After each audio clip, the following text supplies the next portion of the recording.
What is bad for your engagement ring?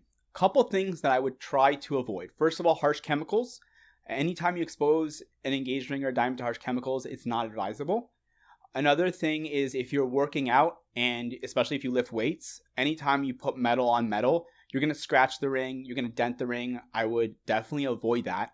And also skin lotions. If you use a lot of skin lotions, if your hands are dry, that's great, that's fine. But take off your engagement ring while you apply it and then put it back on. It'll just make sure that the diamonds are super brilliant and the polish does not come off, right? Or it looks dull.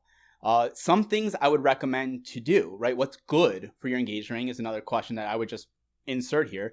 Is first of all, get it regularly maintained. Once a year is perfect. You don't need more than once a year for professional cleaning, but once a year will make sure that your ring lasts a lifetime.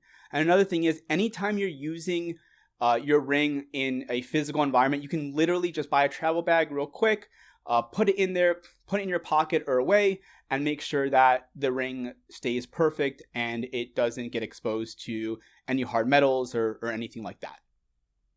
I hope we helped answer all or most of your questions. If you have more questions or need help shopping for the perfect engagement ring, give us a call at 866-737-0754 or visit us online at Brilliance.com to schedule an appointment or chat. We have jewelry experts on standby 24 hours a day for any help you may need.